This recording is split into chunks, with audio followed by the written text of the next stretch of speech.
On this episode of Redneck Light, I show you how to remove and replace the deck on my 50-inch Toro Timecutter mower, along with adjusting the anti-scalp rollers and how best to position it for cleaning or blade replacement. I'm not an expert, but it's easy enough for a homeowner to do this in the garage without paying a dealer. Stay tuned to learn how.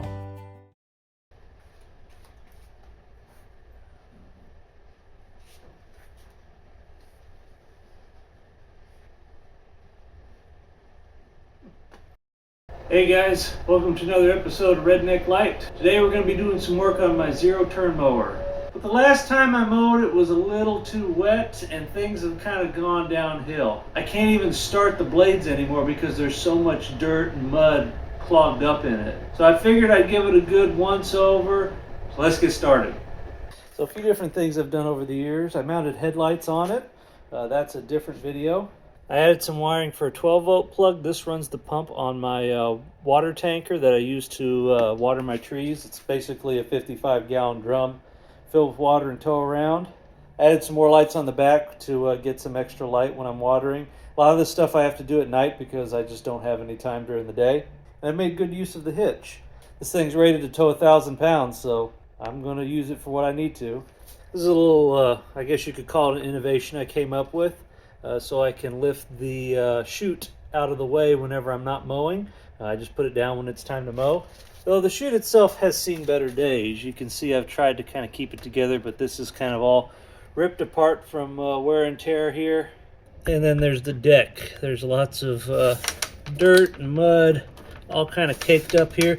This was after one mowing, and there's a ton of mud sitting on the ground outside. Sometimes you gotta mow when the ground's a little too wet. It's just unavoidable, but definitely try to avoid it because it can clog up your deck real quick. Another thing, all of my anti-scalp rollers are bent. I need to hammer those brackets straight again so I can get these to spin again, because they don't move anymore because they've bent so much and there's lots of mud and everything else. So first thing we're going to do is remove the deck. First, we're going to lower the deck all the way to its lowest spot. Then a few different cotter pins we need to remove. So this plastic cover needs to come off. You basically take that pin out and then push this in. It comes right off. Yes, lots of leaves and things I need to clean out of the way. The other cotter pin is going to be this one. You'll have to take the pin out and then also hold on to the washer. These two up here you can keep, that's just the adjustment. Same thing on this side. Little cotter pin there, push this in, flip this out, pull this cotter pin.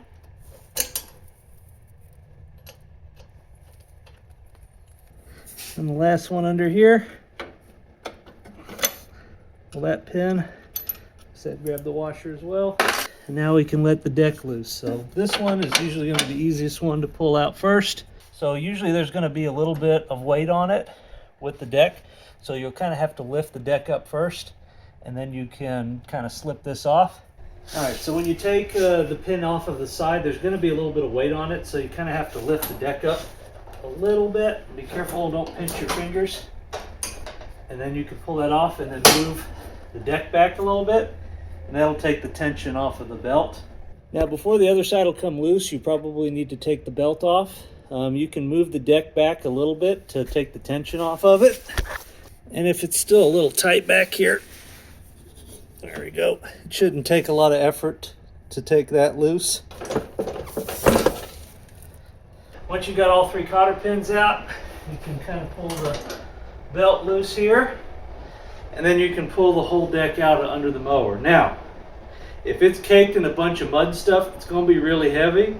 It's still kind of heavy even without a bunch of mud caked on it, but just kind of get a good grip on it. You'll also want to make sure the little center pin is out of the way if it won't pull out at first.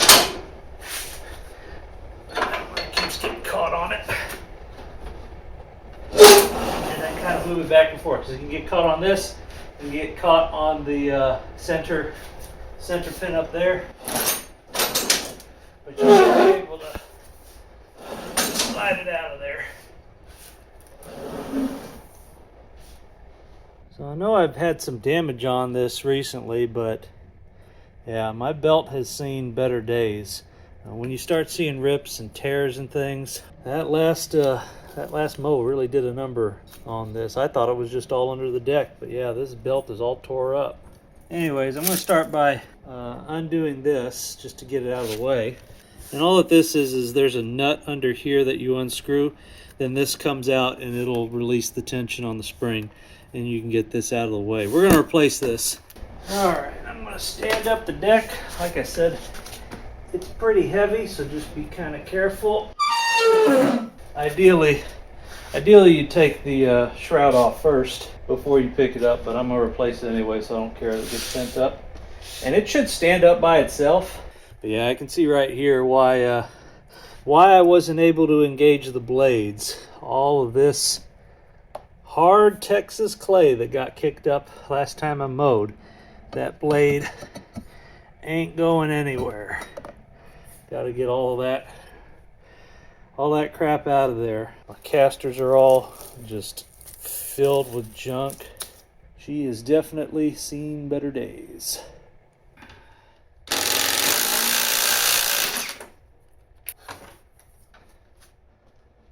So like I said, just trying to keep it from going anywhere. I've kind of got it propped against the mower.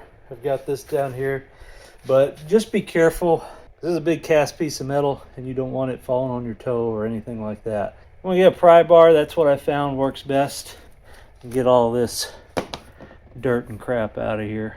Well, I wish I could tell you this is the worst I've ever had it, but unfortunately it's not. I had to take a hammer out and chisel out a lot of it. I mean, it's still pretty dirty, but all I need it to last is a few more weeks till the end of the season. I'm going to put baffles back into it and probably power wash the underside here before it's time for the fall, when it turns into a glorified leaf mulcher. Next thing I got to do here is fix all these casters. Take these casters off. You just got to have a wrench on one side and then a impact on the other. Easy peasy. All right, I've got the deck now laid on its back. It's not going to lay perfectly level, but if you just put a couple bricks under there, it'll rest on 2 pieces of the metal right there. And then on that should be a solid enough surface. I'm just going to whack the crap out of these, see if I can straighten them back out.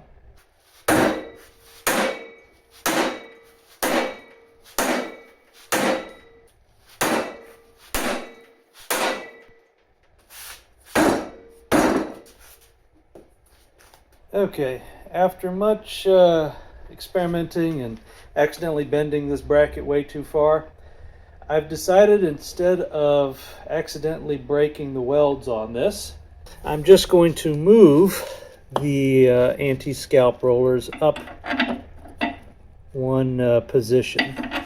See, there's actually multiple holes on these brackets, and you're supposed to position it based on how low you mow.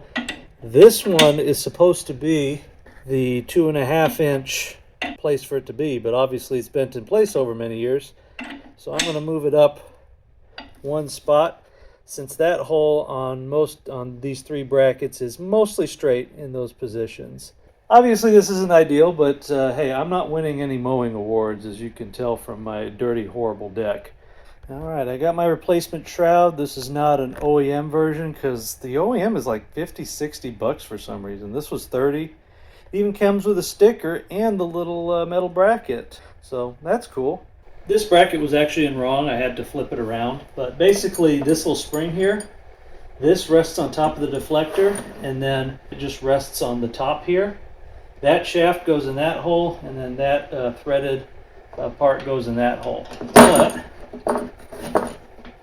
basically you'll have to kind of finagle everything into position.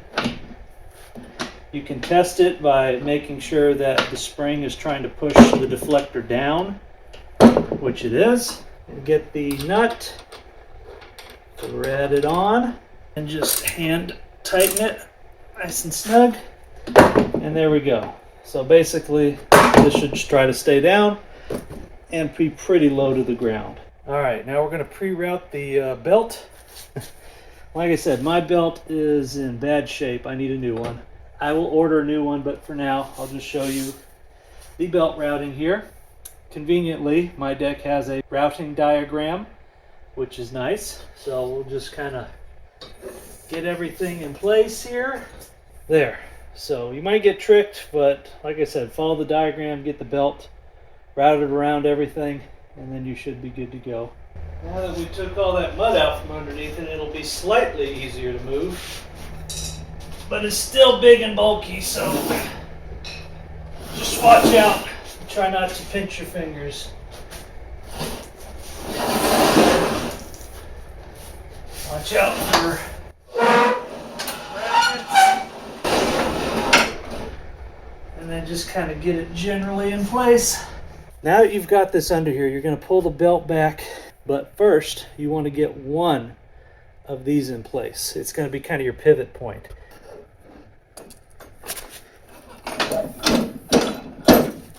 Might take a little doing.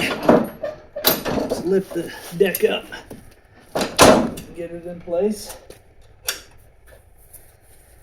This piece, like I said, you might have to pull it a little bit.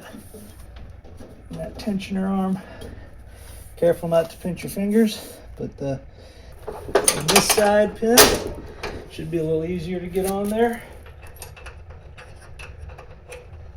It doesn't matter which side you pick to put this on, just kind of whatever goes in easier. Hairpin in. Oh, actually this is a good thing to show you. You'll notice my belt is not mounted, so there should be enough slack in the tensioner over here where you should be able to wrap this around. If you do have trouble with any of this, whether it's lifting the deck up or getting this, a screwdriver is really helpful to get you leverage. You can kind of position it under the belt. You can even position it under the deck to get leverage to lift it up.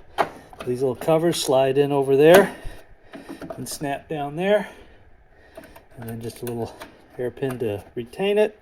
All right, and I'll show you this last little piece that's been helpful for me. So basically that deflector gets in the way a lot whenever I'm not mowing.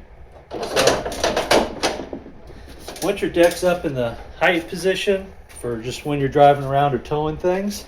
And originally I just set this up with a little hook here to kind of keep this in place, but I found out bouncing around it would come out easy. So a cheap little carabiner clip will hold this in place real easy.